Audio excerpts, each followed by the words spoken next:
Nang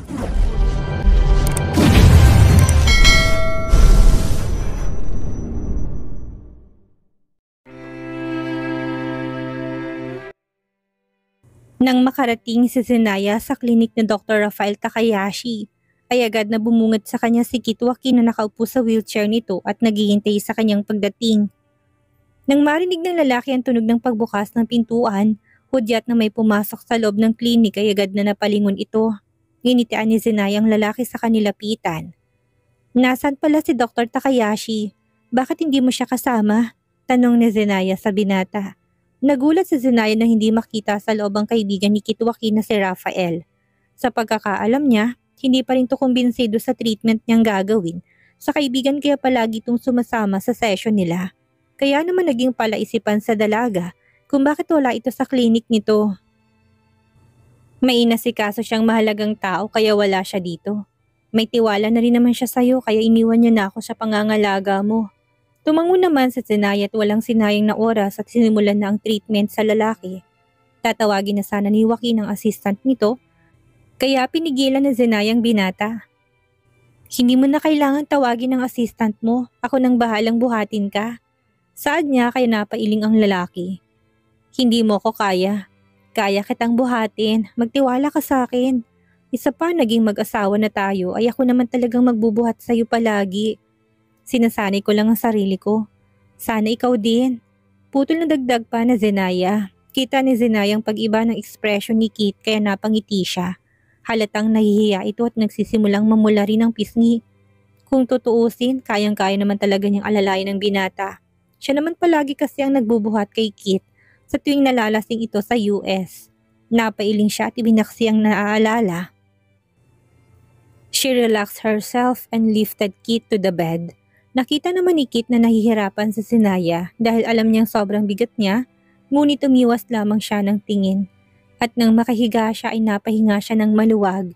Hindi naging komportable si Kit dahil sa sitwasyon nila ngayon. Kung ganito siya palagi sa babae, mukhang mahirapan ang babae sa kanya. Makukulong ito sa pag-aalaga sa kanya at hindi na ma-enjoy ang sarili. Bigla siyang nakaramdam ng hiya at lungkot dahil sa naiisip. Hindi na malaya ni Kit na nakasuot na palang device sa kanya at nagsimula na ang session nila. Biglang nakaramdam ng hiya si Kit nang ma-expose na naman ang legs niya sa babae. Ngunit nanatili lamang na seryoso to sa pagsusuri sa mga hita niya. Pumikit na lamang si Kit at kinuyom ang kamao para maiwasan ang hiya at kaba na nararamdaman ngayon. Napansin naman ni Zenaya na hindi komportable si Kit ngunit wala siyang sinabi sa lalaki. Pinagpatuloy lamang niya ang treatment sa lalaki hanggang sa matapos ang session nila. At nang matapos ay agad na inalis ni Zenaya ang device sa hita ni Kit. Napahinto siya nang ma-realize na aksidente niyang nasagi ang singit ng lalaki. Biglang sumagi kay Zenaya ang erectile dysfunction nito. Though she's not sure about it, ay kailangan niyang tanungin sa lalaki ang kondisyong yon. Base kasi sa mga nagiging pasyente niyang paralisado, kadalasan ay may sakit itong erectile dysfunction o hirap o hindi kayang patigasin o patindigin ang kanilang mga sandata. Hindi man maramdaman yun ni Kit Joaquin, ngunit kitang-kita ng lalaking pagdikit ng kamay nito sa singit niya. Umiwas siya ng tingin sa kanapatikim sa dalaga, kaya bigla itong natauhan. "This is the end of our schedule. Please don't forget to take your medicine that I prescribed to you. Iwasan mo ring mabasa yung mga hita after this treatment. Huwag ka rin kumain ng makakaapekto sa kalusugan mo. I already gave you the list of food na bawal sa'yo last time, hindi ba?" Tumango lamang ang lalaki sa kanya kaya napatango na rin siya. Sa katunayan, gustong tanungin ni Zenaya ang sitwasyon ni Kit tungkol sa private part nito, ngunit hindi niya alam kung paano to sisimulan. As his doctor, she really needs to know about it. Hindi naman bulag si Kit Joaquin para hindi makita ang reaksyon ng babae nang mahawakan itong singit niya at biglang tumitig sa bandang gitna niya. Alam niyang nasa isip ng babae, manhid man ang mga hita niya ngunit hindi siya manhid para malaman kung anong iniisip ng babae. He knew she was curious about his problem on his private part. Gusto na lang lumubog ni Kit sa kahihiyan. Ayaw na ayaw niyang dinidiscuss to sa babae dahil sobrang nahihiya dahil hindi lang ito ang doktor niya, ngunit siya rin ang magiging asawa niya. Sa sobrang pagpapanik ay nakalimutan niyang pilay pala siya kaya kagad-kagad siyang tumayo sana upang umalis sa kwarto ngunit agad siyang napaupo. Mabuti na lamang at naalalayan siya ni Zenaya. Doon siya sinampal ng katotohanan. Pilay nga pala siya. Pwede mo naman akong tawagin, gaya nga ng sabi ko. Tutulungan kita. Bulong ni Zenaya kay Kit at dahan-dahang pinaupong lalaki sa wheelchair nito. Yumuko naman si Kit at nagpasalamat. Sapat na marinig yun ng dalaga. Humigpit ang paghawak ni Kit sa armrest ng kanyang wheelchair at nanatiling nakayuko. Pakakasalan ba talaga siya ng babae kahit na ganitong estado niya? Desidido ba ito na maging asawa niya, gayong alagain pa siya? Deserve ba niyang maikasal sa babae at maging pabigat dito for the rest of her life? Joaquin, napalingon ng binata nang tawagin siya ni Zenaya. Anong problema? Dagdag pa nito kaya napayuko lamang ang binata. Hindi niya gusto ang reaksyon nito at alam niyang nawawalan to ng confidence sa sarili. Ang gusto niya kaya ginagawa nila ito para panatilihing malakas ang lalaki kaya nagpasya siyang tanungin na lamang ang lalaki tungkol sa erectile dysfunction nito. Kamusta ang private part mo? Is it functioning well? Kita ni Zenaya ang pagkagulat sa mga mata ni Kit habang napalingon sa kanya. Anong sinabi mo? Utal-utal na tanong ni Kit kay Zenaya. Nakaramdam siya ng pamamawis dahil sa tanong nito. Huwag kang kabahan, Kit Joaquin. Seryosong wika ni Zenaya sa binata at kinuhang maliit nitong notebook. Sa medical bag nito at isang ballpen. Tinanong lang kita dahil parte yun ng treatment ko sa'yo para mas maintindihan ko pa ang kalagayan mo. Ang mga kasong katulad ng sa'yo ay usually nag-i-end up sa sakit na tinatawag na erectile dysfunction, meaning your private part is not functioning. Sa madaling salita, hindi ka nakakaramdam ng paninigas o pananayo. Kaya naman you have to answer my question seriously and honestly. Para naman to sa kapakanan mo. Alam ni Zenaya na masasaktan ang ego ni Kit sa tanong niya pero kailangan niyang tanungin ng lalaki para sa kapakanan nito. Hindi makahanap si Kit ng salitang isasagot sa babae. Nanatili lamang siyang nakatingin sa babae. Nang marinig niyang sinabi ni Zenaya ay pilit niyang tinatatak sa kokote niya na okay lang namang tanungin yon dahil ang babae naman ang kanyang doktor. Ngunit hindi pa rin niya maiwasang makaramdam ng hiya dahil ito rin ang magiging asawa niya in the near future. Alam niyang parte lang ng pagiging doktor nito kaya ginagawa to ng babae, ngunit hindi pa rin niya maiwasang masaktan at makaramdam ng sakit sa dibdib. Para ba siyang pinapaalalahanan na isa na nga siyang pilay, isa pa siyang walang kwentang lalaki. Natahimik si Kit Joaquin ng ilang minuto habang si Zenaya naman ay matyagang naghihintay sa sagot ng lalaki. Dahan-dahang napatango si Kit kaya kagad na nag-gets naman to ni Zenaya. Nagtitake ka ba ng sleeping pills recently? Tanong ni Zenaya sa kaseryosong nagsulat sa kanyang maliit na notebook. Yes, I took it regularly. Sometimes 2 pills pa dahil hindi ako makatulog. Simula nang maaksidente siya ay doon nagsimula ang paulit-ulit na bangungot na nararanasan niya. Tila ba bumabalik gabi-gabi ang panahon na aksidente siya at para siyang sinasakal o kaya naman hinihila sa isang madilim na parte at nahihirapan siyang huminga. Minsan ay nagigising na lamang siya na parang naligo sa pawis at basang-basa rin. Ang kama niya't doon pa pala siya umihi. Sinisisi niya ang kanyang sarili sa pagkamatay ng kanyang matalik na kaibigang si Jessica. Kasama niya ito sa aksidente at sa kasamaang palad na bawian to ng buhay. Siya ang may kasalanan dahil siya naman ang driver ng sasakyan. Hanggang ngayon ay sinisisi pa rin niya ang sarili sa pagkamatay ni Jessica. Kumunot ang noo ni Zenaya nang marinig na palaging umiinom ng sleeping pills ang lalaki. Kilala niya to. Hindi to basta-bastang umiinom ng gamot nang hindi kailangan o importante. Palagi kasi niya itong pinapaalalahanan na minsan ng sobrang pag-take ng gamot ay nakakasama rin sa katawan lalo na sa atay. Siguro hinahunting to palagi ng masamang memorya nung naaksidente to. Kaya umiinom to ng pills gabi-gabi. Biglang nakaramdam ng awa si Zenaya sa lalaki. Kapag sa umaga, nakakaranas ka ba ng morning wood or morning erection? Tanong naman ni Zenaya. Hindi pa rin nasasanay si Kit sa tanong nito. Kinuyom niyang kamao sa kanapakagat sa labi. Hindi niya magawang magsalita ulit sa babae. Ang nagawa niya lamang ay ang umiling sa harap nito. Rinig niya ang tunog ng pagsusulat ng babae hanggang sa tumigil to sa pagsusulat at tinignan siya. Iniisip ni Kit Joaquin, na sana hindi na lamang siya pumayag sa session na ito dahil sobrang nilalamon siya ng kahihiyan.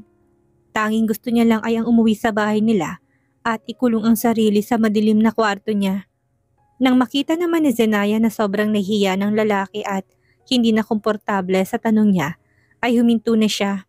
Gusto niyang yakapin ng lalaki at sabihin magiging okay din ang lahat at huwag makaramdam ng hiya dahil siya lang ang namanito. Si Zenaya Lisa, ang babaeng nakilala niya noon sa US.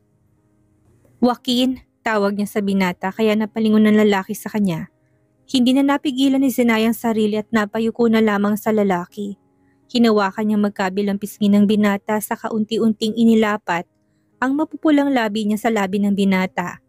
Sa una ilapat lamang, ngunit unti-unti niyang ginalaw ang mga labi niya. It was a passionate kiss, and she felt a familiar sensation while kissing the man. Gulat naman si Kit sa nangyari at hinayaan na lamang ang babae na halikan siya nito. Ipipikit na sana niyang kanyang mga mata nang lumayong babae sa kanya. Bigla siyang nakaramdam ng disappointment. Sinabi ko naman sa'yo na wala nang hiyaan sa atin, hindi ba? Magiging mag-asawa naman tayo soon at pinangako mong magtitiwala sa akin. Hindi mo naman ginustong nangyari sa'yo ngayon. Sinabi ko naman na akong bahala sa'yo at aalagaan kita palagi. Hindi ka pa rin ba naniniwala sa akin?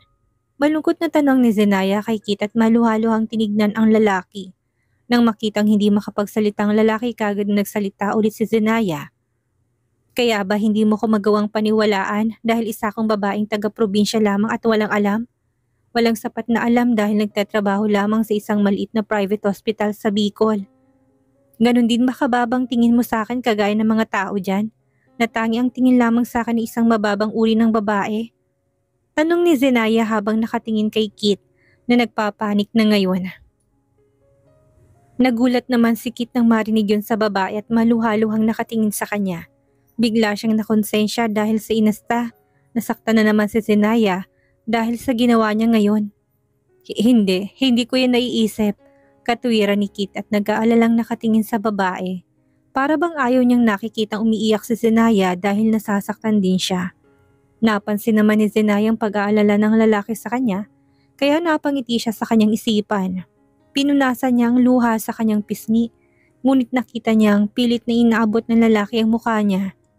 Kinuha niyang kamay ng lalaki sa katinapat yon sa kanang pisngi niya at napasquat sa harap ng lalaki. Huwag kang umiyak, please. Naniniwala naman ako sa'yo. You are my future wife, right? Kaya bakit naman yan ang naiisip mo? Mahinahon ngunit madamdaming wika ni Kit Joaquin kay Zenaya habang pinupunasan ng mumunting luha ng babae. Ilang segundo sila sa posisyong yon nang unti-unting napatayo si Zenaya at napangiti ng malawak. Mabuti naman at salamat dahil hanggang ngayon ay naniniwala ka pa rin sa akin. Mahinahong sagot ni Zenaya at kagad na hinalikan si Kit sa labi. Tila ba nakaramdam ng fireworks si Kit Joaquin sa loob ng kanyang tiyan. Tumigil ang mundo ng lalaki nang makitang nakangiting mukha ng babae sa harapan niya. Subalit nafe-feel naman ni Zenaya, hindi sapat ang halik niya sa lalaki kaya kagad niyang hinalikan ulit si Kit Joaquin sa mga labi. She kissed him again passionately at sa ngayon napapikit na si Joaquin. She was really kissing Kit Joaquin sa pangatlong pagkakataon. Hindi niya alam kung bakit ginagawa niya ito ngunit sinusunod niya lang ang sinisigaw ng puso niya. She followed her mind. Before she will definitely follow her heart this time. Nakatanggap si Zenaya ng tawag mula sa kanyang kaibigan na nasa US. It was her childhood friend, Apollo Gumia. Matagal niya nang hindi nakikita si Apollo. Ilang taon na din siguro yun. 3, 4, hindi niya na maalala pa. Hello, Apollo? Ba't napatawag ka? Tanong niya sa lalaki. Aba, hindi mo malang ba ako kakamustahin na muna? Ilang taon na tayo hindi nagkikita at nakakausap tapos yan ang sasabihin mo sa akin?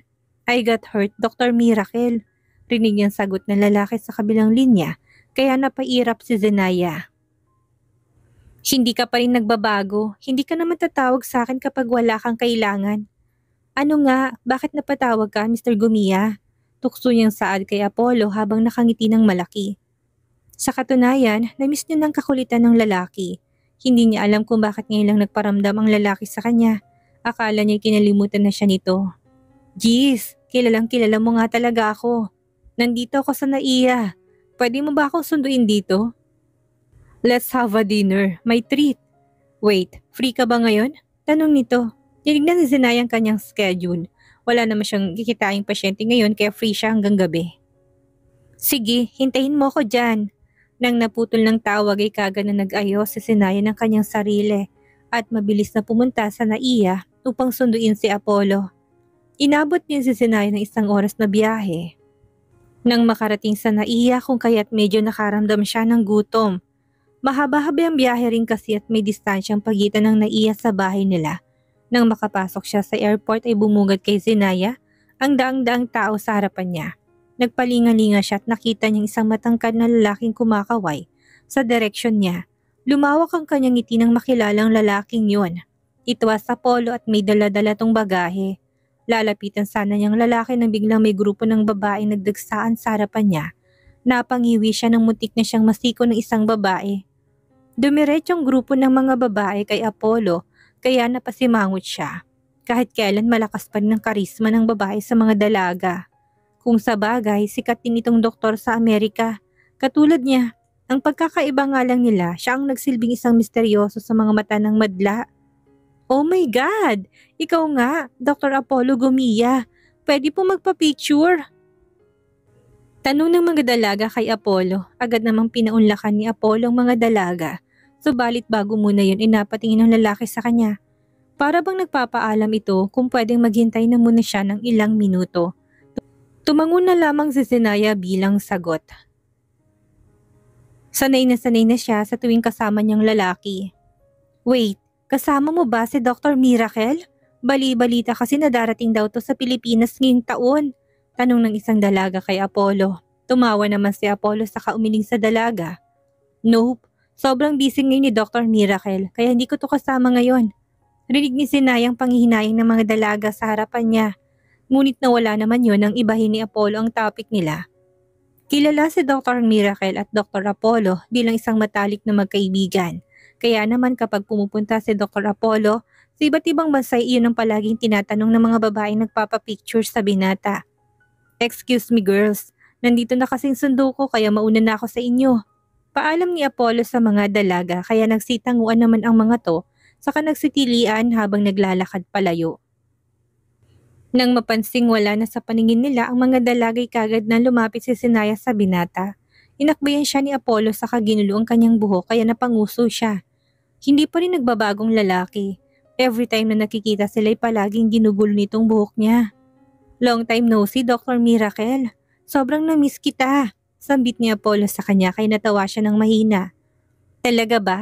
Ngayon ka nga lang nagparamdam sa akin simula nung umalis ako sa US. Nakasimangot na sagot ni Zenaya kay Apollo. Siyempre, I was moving on. Napatigil sa paglalakad si Zenaya kaya napahinto rin si Apollo. Tiningnan ni Zenaya si Apollo na may pagtataka. Kaya napahalakak ito sa inasta niya. I was just kidding. Sobrang busy lang kasi lalo na't simula nung umalis ka sa hospital ay lahat ng pasyente mo'y na-transfer sa akin. Hindi mo ba alam kung gaano ko na-stress simula nang mawala ka? Mabuti na lang at pogi ako. Nakaya kong lahat.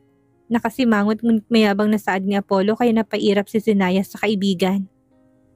Iyabang mo Dr. Gumia, mas magaling pa rin ako sa'yo.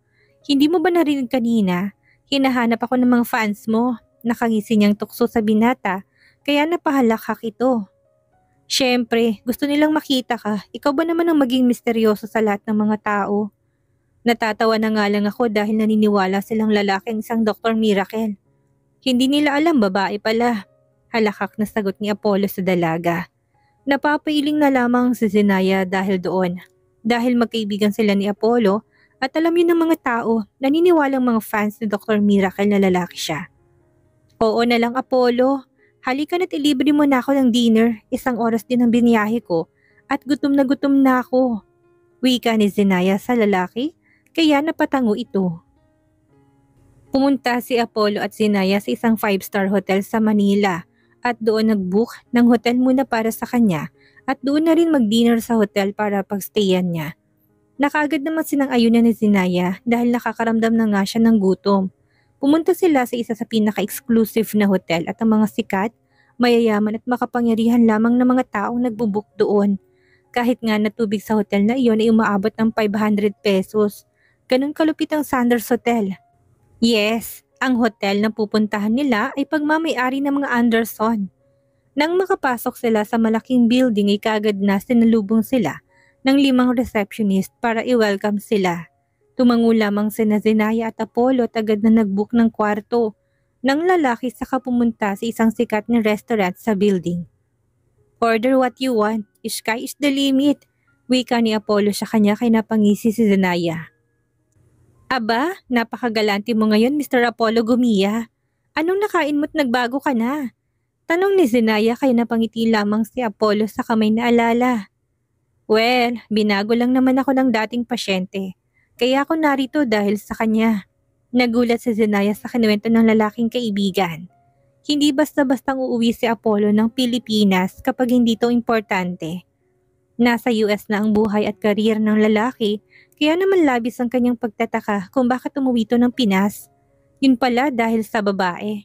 Alam ni Zenaya na babae ang pasyenteng tinutukoy ni Apollo dahil sa uri ng pagkwento nito sa kanya. Makikita mo may pagmamahal sa mga mata nito. Kung sino man yun ay maswerteng babaeng to. Mabait si Apollo, gwapo, at may magandang karir.